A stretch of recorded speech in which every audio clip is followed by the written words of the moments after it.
On the Record. Good evening and welcome to WMBD News On the Record. I'm your new host, Cameron Main. It's where local leaders get candid and big issues get broken down on the record.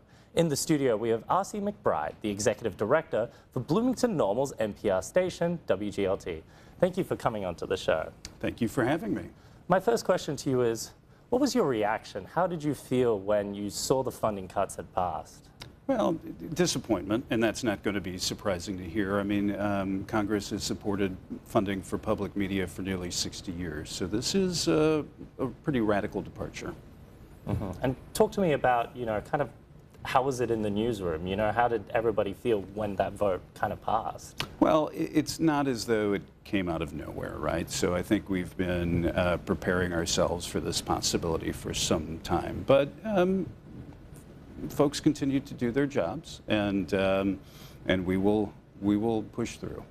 And so how much of your funding do you guys receive at WGLT? So for WGLT, with this rescission, we're losing about $350,000. I wish it was only $350. $350,000 over the next 2 years. For WCBU, which I'm also the executive director of in Peoria, the number is $250,000 over the next 2 years. Right. So how does that affect kind of your staffing choices then in the future? Well, obviously, I mean, it's a significant part of our budget.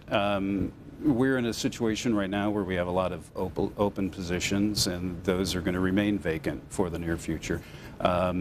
Several open positions, as a matter of fact. So we're not going to be able to fill those anytime soon. And as a result of that, I mean, those are journalism positions. So our service will suffer as a result of this.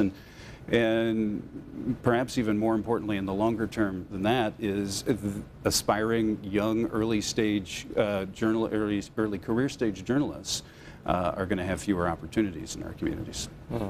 Yeah, and kind of talk to me about some of the, when you're serving communities such as Peoria and Bloomington Normal, talk about those news deserts that you feel like might be impacted because of the NPR cuts. Well, it won't be a surprise to you to hear that Illinois has lost something along the lines of 90% of its journalism jobs over the last 20 years. So, we were already hurting when it comes to local coverage, even in sizable communities like Peoria or Bloomington Normal. So this is not going to help. And I'm a believer in local journalism. I'm a believer in civic engagement. I believe our communities are stronger when we have good journalists on the ground.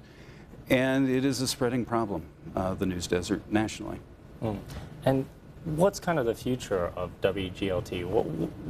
Do you think that these funding cuts will really, will you guys be able to stay afloat? Is that an issue? Is that a conversation? Well, it's not really a conversation at WGLT or WCBU, but we're in a relatively fortunate position. I mean, I think we can make some cuts, and that will include some services. Our communities have always supported us very well through personal donations. But on a larger scale, nationally, I mean, NPR is a network. And we have scale, and we have scaled services that we all share. And I think in a number of parts of the country, there will be some stations who are very much at risk. If stations start to disappear, that will make it difficult for everyone else to do their jobs. It will increase prices. And in other words, there are ripple effects that we can't necessarily model for at this stage. Mm. And, final thing, how can other people support NPR stations? Well, I don't want to, commandeer your airwaves to make a pitch, but I would strongly encourage folks, if they can, to make a contribution to their local NPR station, be it WGLT, be it WCBU, be it our colleagues elsewhere throughout the state, and also our friends in public television. I know you're going to be speaking with my colleague coming up a little later on. Yeah, that's good. Thank you so much for coming on. Next up, we'll have Jen Gordon in the studio to talk about PBS cuts. About shortly after that, we will have the local weather.